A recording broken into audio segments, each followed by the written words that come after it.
부활할 때까지 발생한 보험 사고에 대해서는 보험자는 책임을 지지 않습니다. 알겠죠? 그렇게 알아두시면 돼요. 자, 타인을 위한 보험 보겠습니다. 타인을 위한 보험. 종료 끝났고 타인을 위한 보험이다. 자, 타인을 위한 보험은 여러분이 타인의 생명보험하고 비교해야 된다. 그죠? 타인의 생명보험하고.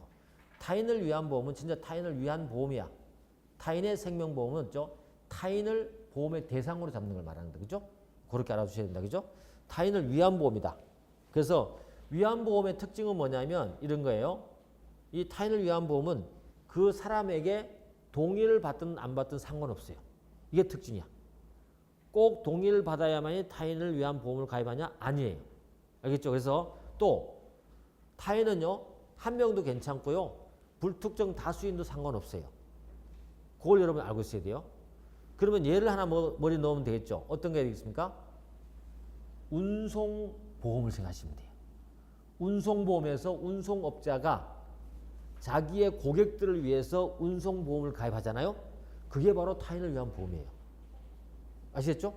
창고업자가 창고에 맡기는 고객들을 위해서 어때요? 드는 창고보험 있죠? 그게 타인을 위한 보험이에요. 절대로 고객이 누군지도 모르잖아요. 그들의 동의도 안 받고도 가능한 거죠. 이해됐죠? 그래서 그 특징을 알고 있어야 돼요. 안 그러면 이게 안 돼요. 꼭꼭 집어서 이렇게 머리 들어야 돼요. 보험계약자가 위임을 받거나 위임을 받지 않냐고도 가능하다 그랬죠. 또 뭐야? 특정 불특정 타인을 위해서 가입할 수 있는 거죠. 근데 가입하는데 누구 이름으로 가입할까요?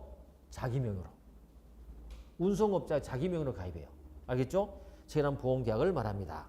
그래서 그 밑에 나오죠. 손해보험에 있어서 운송인, 창고업자가 피보험자인 고객의 계약처는 대표적이다. 인보험에서는 누가 있을까요? 인보험에서는 생명보험이지. 아버지가 생명보험 든 건 다 누구를 위한 거예요? 자식들 아니에요. 부인? 아닐 수도 있어요. 알겠죠? 그럴 때는 어떻게 말해야 돼요? 보험 수익자. 알겠죠? 보험 수익자가 누가 될지 몰라. 마음에 안 들면죠? 바꾸죠. 스스로 바꾸죠. 오늘 갔더니 와이프가 계속 구박을 하고 잔소리 많이 해. 아이, 가서 전에 가서 떴는데, 그죠? 수익자를 아들로 바꿔. 아들이 또 말을 안 들어? 딸로 바꾸고. 어쨌거나. 자, 그렇습니다. 그죠? 그래서 생명보험계약을 체결하는 게 자주 이용된다. 법적 성질은 요거 알아줘야 돼요. 법적 성질을 보니까 남을 위해서 해주는 거잖아요. 우리 민법에 가보면 제3자를 위한 계약 있죠. 그죠? 제3자를 위한 계약 있어요. 그 3자를 위한 계약하고 똑같아요. 근데 성립 요건이 효력 요건이 좀 달라질 수 있어요. 우리 제3자를 위한 계약은 어때요? 그 제3자가 승낙을 해야 돼. 그죠? 승낙을 해야 되죠. 수익의 의사 표시를 해야 되죠. 그죠? 민법 다 배우셨잖아요.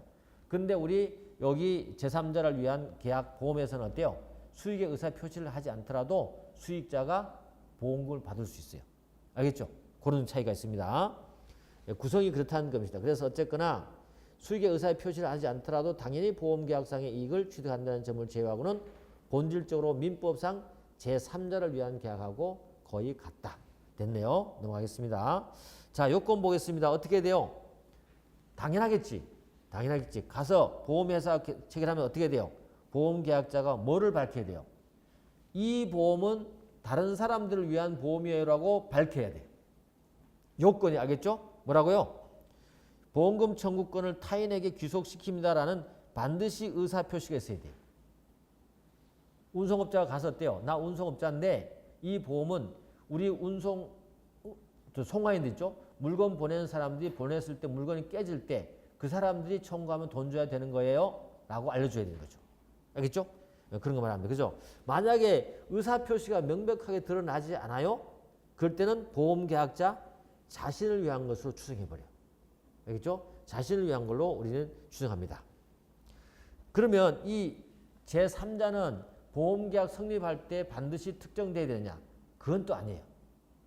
상관없습니다. 그죠? 특정되지 않은 것이고 불특정된 것도 가능합니다. 마찬가지잖아요. 그죠? 생명보험 가입할 때 그 보험 다시 말해 수익자를 반드시 특정하지 않죠. 저는 총각 때 이제 생명보험을 가입했었는데 저는 아무도 없잖아요. 그때는 뭐라고 적어요? 그냥 상속인 수익자가. 알겠죠? 그냥 상속인이었어요. 뭐 아들, 처 누구 아무도 없잖아요. 없으니까 그냥 상속인. 됐죠? 그런 겁니다. 그래서 이제 특정 안 돼도 상관없어요. 그 다음에 보험계약자는 위임을 받거나 위임받지 않고도 할 수 있고 아까 받고, 다만 손해보험계약에는요 이런 특칙을 두고 있습니다. 타인의 위임이 없는 때에는요 보험계약자는 보험자에게 고지해줘야 됩니다. 위임 없었다라고 알려줘야 돼요. 만약에 고지가 없는 때는요 타인이 계약 체결의 사실을 알지 못했던 사유로 보험자에게 대항할 수 없어요. 어디에서요? 손해보험에서요. 알겠죠? 손해보험에서 이 타인을 위한 보험이다. 그죠? 보험자에게 알려줘야 됩니다. 위임이 없다는 것을 알려줘야 된다. 그런 내용을 알아두시면 됩니다. 자, 효과입니다. 그렇죠. 타인을 위한 보험계약을 체결했어요. 보험계약자는 어떤 권리 의무를 가질까요? 계약자로서의 지위는 다 가지고 있습니다. 계약자로서. 근데 딱 하나 안 돼요. 누구를 위한 것이요? 타인을 위해서 했기 때문에 보험금 청구는 안 돼요. 알겠죠? 보험금 청구는 일단 원칙적으로 안 돼요. 보험금 청구권은 원칙적으로 안 됩니다. 알겠죠? 이거 안 됩니다. 그냥 보험계약자로 그 밖의 권리 의무는 다 해요. 증권교부 청구권, 보험료 감액 청구권, 보험료 반환 청구권 다 할 수 있습니다. 알겠죠? 그래서 원칙적으로 보험금 청구 못 해요. 그런데 예외적으로 보험금을 청구할 수 있어요. 뭐냐? 원칙적으로 보험금을 청구권을 행사할 수 없지만 손해보험 계약의 경우입니다. 손해보험 계약의 경우에요. 손해보험 계약의 경우에 보험계약자가 피보험자에게 보험사고 발생으로 생긴 손해배상을 한 때는 그 피보험자의 권리를 해하지 않은 범위 안에서 보험금 청구권을 예외적으로 행사할 수 있어요. 이게 무슨 말이냐면 운송업자가 운송보험을 가입했어요. 근데 고객이 와서 물건을 맡겼는데 물건이 깨져버렸어요. 근데 이 깨진 물건 주인이 엄청나게 성질이 급한 사람이야. 막 사무실에 찾아와서 이 깨진 거 값 내놔라 그러고 난리치고 막 책상 들여다 놨다는 거죠. 그래서 어때요? 아니 보험 청구해가 가면 됩니다. 그랬더니 어때요? 마구 지금 내라 그런 거죠. 그래서 주머니는 돈을 줬죠. 50만 원 줬어요. 그러면 어떻게 해? 준 거잖아 이거. 피보험자를 만족시켜 줘버렸죠. 원래 그 사람이 50만 원을 보험회사에 직접 청구할 수 있단 말이에요. 운송 송가인들 그죠? 할 수 있는데 자기한테 달라고 자기 줬잖아. 근데 보험계약자는 원래 보험금을 못 받잖아요. 근데 내가 줬으니까 어때요? 내가 준 만큼에 대해서 만약에 80만 원, 80만 원인데 내가 50만 원밖에 안 줬다. 그럼 어때요? 보험회사에 대해서 내가 50만 원 대해서 그것만 요 30만 원 받는데 방해하면 안 되겠죠. 않는 선에서 달라고 할 수 있는 거예요. 만약에 다 줘버렸다. 그러면 그 금액을 보험금을 받을 수 있어요. 알겠죠? 그런 내용입니다. 자, 그 다음에 해지를 하려면 어떻게 돼요? 타인을 위한 보험을 해지하려고 그러잖아요. 당연히 피보험자나 보험수익자의 동의를 얻은 경우에 할 수 있는 거죠. 근데 뭐다? 보험증권을 소지하고 있으면 해지할 수 있어요. 그렇죠? 보험증권 소지하고 있으면 가능합니다. 그래야만 되는 거죠. 나머지 뭐 보험계약자를 의무는 다 부담한다. 됐습니다. 알아두고요. 넘어갈게요. 자, 피보험자 보험수익자는 뭘까요? 피보험자 보험수익자는 보험금 지급 청구권을 행사할 수 있죠? 당연한 겁니다. 할 수 있죠? 그 다음에 타인은요. 피보험자로서 법률상 부담할 모든 의무를 부담하고요. 아까 한번 본 적 있죠? 2차적으로 보험료 지급할 의무가 있다. 그죠? 찾아오면 보험 내야 된다. 그죠? 2차적으로 보험 내야 된다. 또 보험자는요. 보험계약자 보험료 지급 지하는 경우에 피보험자에게도 상당한 기간을 지어서 최고 한 후가 아니면 계약 해지하지 못한다. 아까 봤던 거잖아요. 해지할 때 그 타인에게 그죠? 최고해야 되고 그 다음에 2차 보험료를 내야 되고 알겠죠? 그런 것들 알아두시면 되겠습니다. 됐네요. 넘어갑니다. 이렇게 해서 이제 손해보험은 끝났어요. 보험 통치 끝났습니다. 여기에서 시험이 제일 많이 나와요. 지금까지 얘기한 게 제일 많이 나와요. 알겠죠? 제일 많이 나오니까 한번 보시면 돼요. 자, 손해보험 가보면요. 딱 나올 것만 짚으면 되는 거예요. 뭐 손해보험과 비교 쭉 나옵니다만은 그냥 그렇구나라고 보시면 되고 인보험하고 비교하는데 그렇구나라고 넘어가셔도 돼요. 뭐 다른 거 뭐 알잖아요. 인보험은 사람, 손해보험은 재산. 물론 다른 게 있긴 있습니다. 그건 설명할 거예요. 다른 것만 설명을 하게 되는데 넘어가겠게요. 다른 게 여기서 나옵니다. 로마자 2에 가보시면 여러분 페이지 보험계약 요소 있죠? 440페이지를 가봅니다. 그렇죠? 440페이지를 가보시면 요소 피보험이익이라는 개념이 인보험하고 가장 큰 차이점이에요. 피보험이익. 피보험이익이 처음 할 때는 굉장히 어려워요.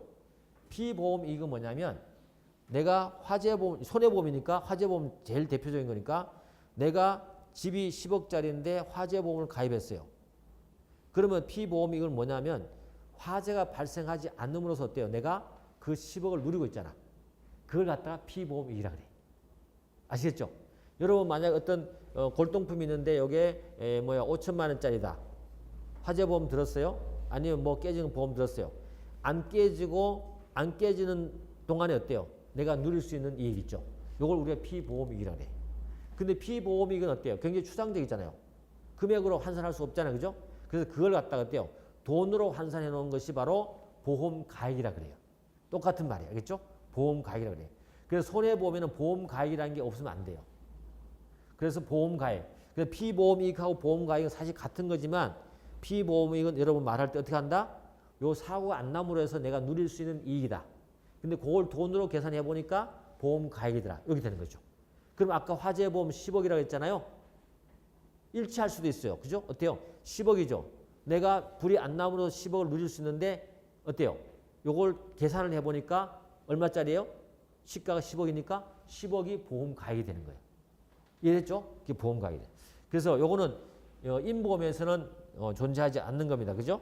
그래서 피보험이익에 의 나왔다. 손해보험에서 보험사고 발생함으로써 피보험자가 손해를 입을 염려가 있는 뭐죠? 경제적 이익을 말한다. 그죠? 이익을 말한다.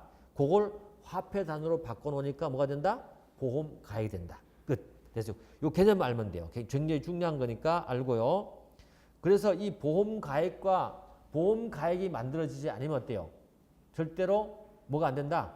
초과보험이니 중복보험 개념이 나올 수가 없어요. 그게 기준이 되는 겁니다. 보험가액 나왔죠? 자, 보험가액 다시 한번 정리해 보겠습니다. 보험가액은 아까 다 했어요. 금전적 평가액을 말한다. 보험자가 보상할 재산의 법률, 그래서 요 말은 알아둬야죠.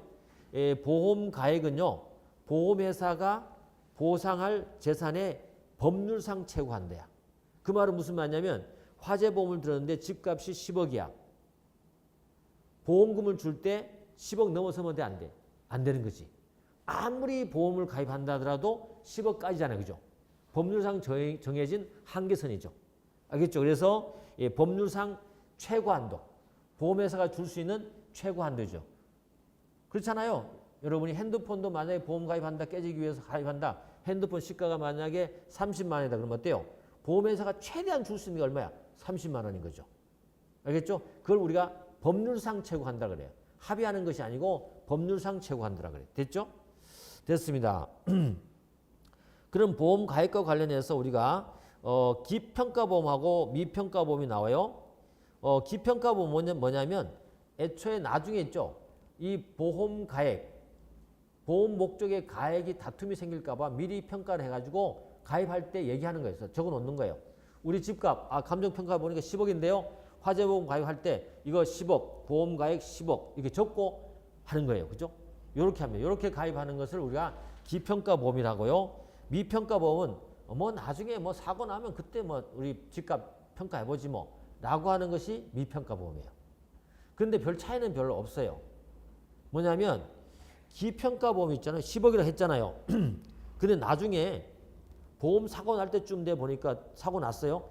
보통 보험 사고 나면은 기평가보험은 10억짜리이기 때문에 10억을 기준으로 보험금을 받게 돼 있어요. 그런데 사고 날 때쯤 가보니까 사고 날 때 그 주변의 집값이 5억짜리야. 그 집이 떨어져가지고 5억이 됐어요. 이런 변화가 생기잖아요. 변화가 생길 때는 그 5억을 실제 된 5억을 기준으로 해서 뭐가 한다? 보험금을 산정한단 말이에요. 그럼 미평가보험이 어때요? 평가 안 했잖아요. 평가하면 어떻게 돼요? 사고 발생 시의 가액으로 보험금액 평가하는 거죠. 결국 똑같은 거지. 그렇게 되는 거죠. 이렇게 큰 변화가 없으면 기평가보험 괜찮은 거고 변화가 있으면요 똑같아요. 변화가 있으면 미평가보험이나 기평가보험이나 결국 사고 날 때 보험 가액으로 보험 금액을 정한다. 알겠죠? 그렇게 되는 거예요. 자, 그래서 그러면 당사자 간에 점사에서 보험 가액을 정한 때에는 그 가액은 사고 발생 시행 가액을 정하는 걸 추정한다. 됐죠? 그래서 추정해 주는 거야. 확정하는 게 아니야. 왜냐하면 그 보험 가액이 떨어질 수 있기 때문에. 그래서 그 가액이 사고 발생 시의 가액을 현저하게 초과할 때는 사고 발생 시의 가액을 보험 가액을 한다. 됐죠? 미평가 보험은 어떻게 한다고? 밑에 사고 발생 시 가액을 보험 가액을 한다. 그렇게 여러분이 이해해 주시면 된다. 자, 보험 가액이 정리가 됐으면 보험 금액을 이제 정리해 주죠. 보험 금액은 이제 알겠죠? 보험금 받는 거, 돈 받는 거. 사고 났을 때 보험금을 받는 건데 이 보험금은 어떻게 책정합니까? 법에 정해져 있어요? 아니지. 내가 얼마 받겠다고 합의한 거잖아요. 이게 뭐죠? 약정보험을 알겠죠? 약정. 그래서 계약상 최고한다라 그런 거죠. 계약상. 그러면 10억이라는 보험 가액 안에서 어때요? 아, 나는 이 집 불라면요 5억만 주세요 라고 합의한 거잖아요.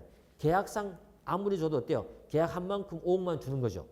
아니야, 난 8억 받을 거야? 그러면 8억이 되는 것이고, 아니야, 난 10억 다 받을 거야? 하면 10억이 되는 거고, 계약상 최고 한도가 되는 거죠. 보험금. 알겠죠? 정할 수 있는 거야. 10억 안에서 정할 수 있는 거죠. 이걸 우리가 보험 금액이라 한다. 약정한 금액이. 알겠죠? 그래서 이제 보험 금액이 정해짐으로써 우리가 뭐가 되냐면 초과보험, 그 다음에 중복보험도 나눠질 수 있고요. 그 다음에 일부보험, 전부보험. 알겠죠? 이런 것들을 나눌 수 있어요. 초과보험. 그럼 초과보험 뭐냐? 이렇게 하면 돼요. 초과보험은 보험 가액이 10억이잖아요. 근데 보험금을 15억을 한 거야. 그러니까는 보험 가액보다 보험금을 높게 하면 어떻게 돼요? 초과보험이에요. 보험 가액이 10억인데 보험금을 10억 했어요. 이건 뭐예요? 전부보험이라 그래요. 근데 보험 가액은 10억인데 보험 금액은 5억이야. 일부보험이라 그래요. 어렵지 않죠, 그죠? 그렇게 하는 거죠. 왜 이렇게 구분하게 됐냐면 사기성, 그죠? 그 다음에 사회성 때문에 그런 겁니다. 여러분도 생각할 수 있잖아요. 충분히. 집 하나 가입해놓고 보험 많이 한 5억짜리 집 하나 사놓고 있죠. 살다가 애들이 막 싫어하고 그러면 어때요? 야, 우리 새 집 한번 갈까? 알았어. 너 저기 외갓집에 다 가 있어. 저녁에 나가면서 어때요? 가스불 켜놓고 나가서 펑 터져갖고 불이 났어요. 그 다음에 받잖아요, 그죠? 받는데 얼마 받겠어요? 미리 가입해놨겠지. 5억짜리 보험인데 어때요? 한 20억으로 가입해놓고 그리고 불 한번 내는 거지. 그러면 어때요? 20억짜리 집에 또 사는 거지. 한 5년 살다가 또 어때요? 한번 펑 내는데 30억으로 보험 가입해놓고 펑 내면 30억 가는 거지. 돈 벌기 쉽잖아요. 이걸 방지하기 위해서 초과보험을 못하게 하는 거예요. 알겠죠? 초과보험 못하는 거죠. 그래서 초과보험도 그럴 수 있어요. 초과보험도 어때요? 또 단순 초과보험이 있고 사기적 초과보험이 있어요. 사기적 초과보험은 조금 전처럼 어때요? 그런 생각을 갖고 한 사람을 말하는 것이고 그거는 무조건 무효예요. 그건 무조건 무효예요. 무효인데 착한 그죠? 초과보험이 있어요. 보험 가액이 10억, 집이 10억이었어요. 그러고 난 다음에 한 8억쯤에 보험금을 가입했어요. 그런데 한 5년 지나니까 이게 집값이 자꾸 떨어지네. 떨어져갖고 얼마? 5억이 되는 거야. 근데 보험 금액 얼마야? 8억이잖아. 이건 내가 한 게 아니잖아. 근데 무효시키면 안 되잖아. 그때는 어때요? 무효가 아니고 어떻게 돼요? 서로 연락합니다. 보험, 다시 말해서 보험회사는 어때요? 빨리 보험 깎자 얘기하고 이쪽 어때요? 보험 깎고 보험료도 깎아주세요. 이제 보험금도 깎을 테니까 보험료도 깎아주세요. 그럼 맞추면 되는 거잖아요. 요거는 무효가 아니에요. 알겠죠? 그래서 초과보험이 그만큼 중요한 거죠. 그럼 하나만 더 하고 넘어가겠습니다. 그럼 빨리 넘어가려고 그래요. 지금 빨리 가려고 그래요. 그러면 이 초과보험과 관련해서 문제되는 게 또 하나 생깁니다. 머리를 한 번 더 쓰는 거야. 그래갖고 못하게 무효를 시키니까 또 이 사람이 머리가 돌아가는 거죠. 사기꾼들이 머리 잘 돌아가죠. 아, 이걸 또 막아버리네. 그러면서 어때요? 이번에는 이렇게 해야지. 5억짜리 집을 하나 사갖고 A 보험회사에 5억 들고 초과하면 안 된다니까. 딱 5억 들고 B 보험회사에 딱 5억 들고 C 보험회사 딱 5억 들었어. 그리고 불을 탁 냈어. 3개 받은 게 얼마야? 15억 받잖아. 15억 받으면 되고 이거는 법이 없으니까 괜찮네 그랬는데 그것도 어디였죠? 규제를 한 것이 바로 중복보험입니다. 그게 바로 그래서 여러분 교재에서라든지 법조문에 중복보험이라 되어 있잖아요. 그 내막의 뜻은 어떤 거냐면 중복 초과보험이에요. 알겠죠? 여러 개의 보험을 가입해서 어때요? 보험 가액보다가 훨씬 보험금 총액을 많이 받잖아요. 그걸 우리가 중복 초과보험이라고 하죠. 이것도 마찬가지로 어때요? 똑같이 사기성으로 했을 때는 무효. 사기가 아니면 어때요? 괜찮은 거. 그죠? 괜찮은데 그러면 괜찮을 때 그러면 세 개 다 가입했는데 그럼 어떻게 해결합니까? 라고 나오잖아요. 아까 우리 봤듯이 그 이제 공제조합 보험도 마찬가지로 중복보험 그런 건데 각 보험회사마다 어때요? 보험금의 비율만큼 사고 난 비율만큼 있죠? 배상해 주는 거죠. 비율만큼 해서 그 5억짜리라면 어때요? 5억의 보험금이라면 5억 보험금을 세 개 보험회사가 나누어서 같이 5억만 딱 채워주는 거죠. 알겠죠? 이걸 우리가 비례, 그죠? 비례 보상해 주는 거죠. 됐죠? 예, 그렇게 말합니다. 자, 됐습니다. 끝났어요, 이제. 끝나고 넘어갈게요. 여기 보험 금액 나왔고 쭉 넘어갑니다. 이제 초과보험 이제 무슨 말인지 알겠죠? 초과보험 나옵니다. 그 초과보험 보시면 보험 금액이 보험 가격이 현저하게 초과하는 보험 말한다. 체결 시의 보험 가격을 기준한다. 뭐 등등 보시면 됩니다. 그래서 투기적 목적으로 이용하거나 하기 위해서 우리가 규제하는 것이다. 그러면서 제목 보시면 나왔죠. 이제 무슨 보험이에요? 단순 초과보험하고 사기적 초과보험 나눠져 있죠? 이제 아시겠죠? 단순 초과보험은 유효입니까? 무효입니까? 유효. 그 다음에 뭘 해야 돼? 감액 청구를 해야지. 감액 청구. 알겠죠? 보험료 감액 청구. 보험금을 또 감액해야 되겠죠. 그죠? 청구할 수 있습니다. 그래서 초과보험이라는 사실이 선이었던 경우는 보험금액을 감액을 청구할 수 있습니다. 누가? 보험자도 할 수 있고요. 보험계약자도 할 수 있어요. 서로 할 수 있어요. 그렇죠? 감액 청구할 수 있다. 이 감액 청구권은요. 형성권이에요. 형성권이기 때문에 바로 감액 청구하면 감액돼 버려요. 알겠죠? 된다는 거. 됐습니다. 그 다음에 사기적 초과보험은 어떻게 한다 그랬어요? 무조건 무효다. 다 필요 없어요. 더 이상 안 나와요. 무효라고만 알고 있으면 됩니다. 자, 중복보험이다. 아까 중복보험 말했죠? 어떻게 한다? 그 대신에 중복보험의 요건은 잘 알아야 되죠. 어떻게 해요? 동일한 보험 계약 목적과 동일한 사고, 그 다음에 수개 보험 계약을 체결해야 된다. 그런데 어떻게 한다? 동시 순차로 가입했는데 뭐가 돼요?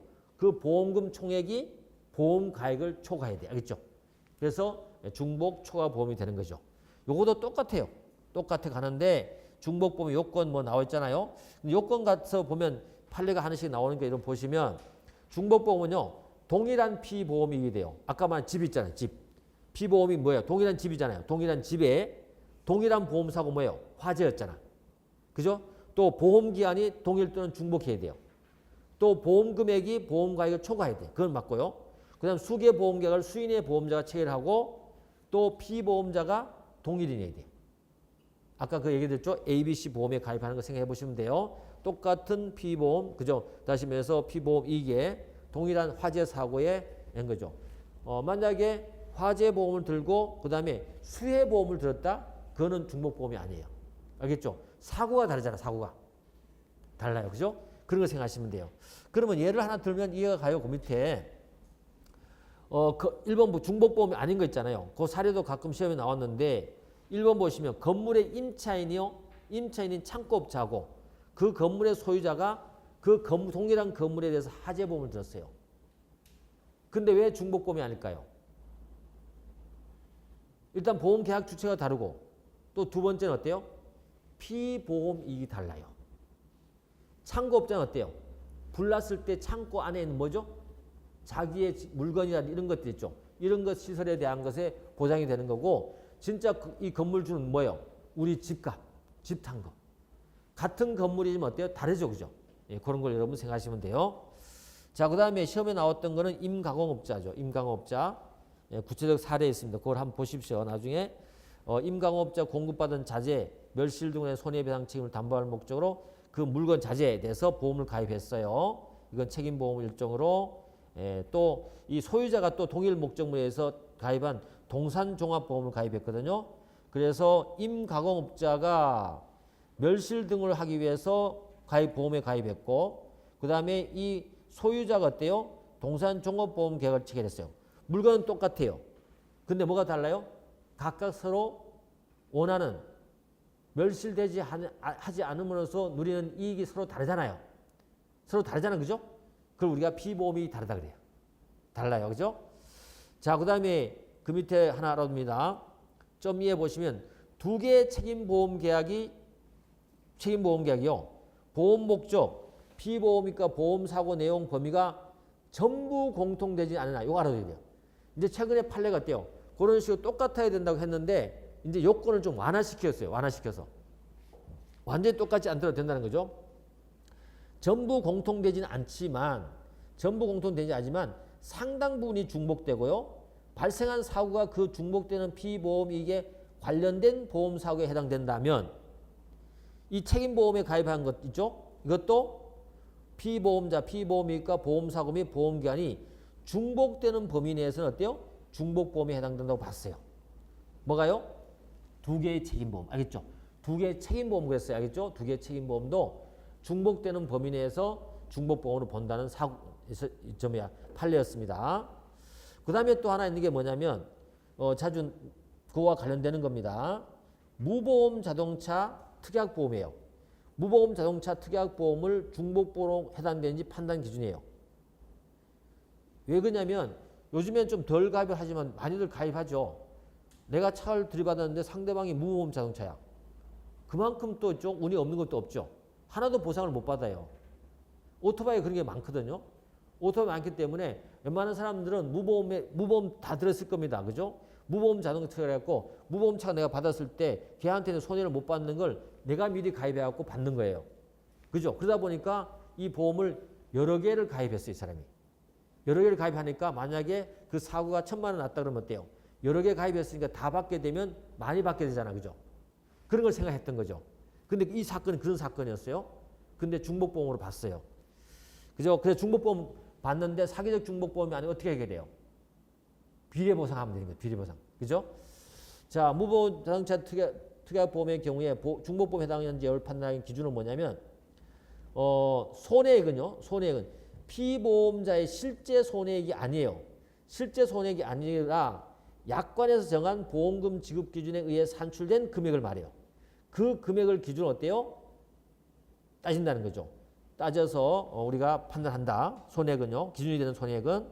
그 다음에 하나의 사고에 대해서 여러 개의 무보험 자동차 특약이 체결되고 보험금액 총액이요. 보험금액 총액이 피보험자가 입은 손해액을 초과하는 거죠. 1,000만 원 손해 났는데 10개를 가입했다 그러면 어때요? 1억을 받게 되는 거잖아요. 그럼 보험금은 1억이잖아요. 손해 난 거는 1,000만 원이잖아요.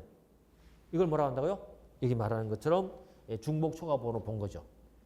그래서 중복 초과 보험에 해당되면 어떻게 해결합니까? 각 보험회사들이 어때요? 각 보험회사들이 그 1,000만 원에 대해서만 각 비율로 보상해주고 끝나는 거죠. 이해됐죠? 그렇게 한다는 거. 요 판례도 알아둬야 돼요. 여러분 나왔어요. 넘어갑니다. 자, 그럼 단순한 중복보험 어떻게 돼요? 아까도 얘기했지만 계속 단순한 중복보험도 해결했죠. 단순한 중복보험은 보험자는 각자 무슨 책임진다? 연대 책임진다. 연대 책임지고 아까 말했듯이 비례보상해주면 되잖아요. 비례보상해서 실제 손해만 만큼만 보상해줘 버리면 큰 문제 없잖아요. 그죠? 그런 거죠. 그리고 이거는 주관적 공도관계가 있다고 보기 어렵기 때문에 무슨 관계다? 부진적 연대 채무 관계다. 알겠죠? 그리고 요건 또 알아둘 거는 요거는 어때요? 임의규정이에요. 임의규정이기 때문에 각 보험계약 당사자가 어때요? 다르게 정할 수는 있습니다. 어쨌거나 그렇게 알아두면 됩니다. 그죠? 그래서 뭐 분담 방식에 대해서 상법이 다른 내용을 규정하셔도 됐고요. 또 한 가지 지문, 자주 나오는 지문. 이런 중복보험에서 연대 책임질 때 있죠. 보험자 1인에 대한 권리 포기는 다른 보험자의 권리에 아무런 영향을 안 줘요. 포기를 하더라도. 내가 누구한테 안 받겠다 하더라도 그게 다른 보험에서 영향을 주지 않습니다. 알겠죠? 그 다음에 또 한 가지 알아둡니다. 법조문입니다. 그래서 중복보험 나오면 생각할 게 있습니다. 뭐냐면 그래서 우리가 이런 조항을 줬어요. 통지 의무를 두게 됐습니다. 중하재보험을 여러 군데 가입하게 되면 어때요? 그 다른 보험 가입 한 번 가입하고 그 다음에 가입할 때 나 여기 가입했습니다라고 알려줘야 돼요. 또 가입하면 어때요? 알려줘야 돼요. 2개 가입했어요. 알려줘야 돼요. 왜 알려주냐면 통지 의무는 그 보험회사들이 미리 예측하려고 아 나중에 쟤들이 사고 나면 우리가 얼마씩 내면 되겠구나라는 걸 예측하기 위해서 통지 의무를 둔 거죠. 알겠죠? 통지해줘야 됩니다. 그래서 수개 보험 계약체라면 통지를 해줘야 된다. 됐죠? 그렇게 보시면 됩니다. 그 다음에 사기적 중복보험이다. 무효입니다. 알겠죠? 사기적 중복보험은 여기서 또 무효예요. 그러니까 중복보험도 중복 초과보험 생각하면 된다니까요. 초과보험 어떻게 해결했어요? 단순한 초과보험. 그죠? 이렇게 했죠. 단순 중복 초과보험, 사기적 중복 초과보험 해갖고 사기적 중복 초과보험은 무효. 끝. 알겠죠? 그 다음에 단순 중복보험 어떻게 한다? 비례보상 연대책임. 그렇게 가면 되는 거죠. 그 다음에 사기적 중복보험에서 하나만 알아둘 것이 뭐냐면 통지 의무를 두고 있다고 했잖아요. 근데 통지 의무를 안 했어요. 그랬더니 어때요? 보험회사에서 너 사기적이라고 사기했다고 사기쳤다는 거죠. 사기적 중복보험이라고 얘기했는데 우리 판례는 어때요? 통지 의무를 하지 않았다고 해서 그 사유만으로 사기로 인한 중복보험으로 추정할 수는 없다. 알겠죠? 그 통지 의무 안 했다는 가지고 됐습니다. 자, 그 다음에 일부 보험부터는 일부 보험까지 하고 치면 되겠네요. 일부 보험까지 하면 되겠네요. 일부 보험 아까 말했지만 별거 없어요. 뭐예요? 보험가액이 10억인데 5억만큼만 보험금액을 가입했다. 요거죠. 그랬을 때 어떻게 해야 하냐 하나만 알아두면 돼요. 보험금의 보험가액에 대한 다시 말해 사고가 나잖아요. 사고 나면 보험가액과 보험금액의 비율로 보상해 주면 돼요. 집이 10억짜리인데 만약에 탔어요. 다 타버리면 어떡하? 다 타버리면 얼마 주면 돼요? 5억 주면 돼. 제일 쉬워. 적당히 탔어. 그럼 얼마 주면 돼요? 2분의 1. 그죠? 그 사고 난 부분에 대한 2분의 1만 주면 되는 거죠. 왜? 비율이 뭐였어? 10억하고 보험금액이 5억이었으니까. 알겠죠? 2대 1이니까 그렇게 보시면 되겠죠? 비율로 배상한다. 됐습니다. 그러면 좀 쉬었다가요. 손해보험 계약 효과를 보도록 하겠습니다.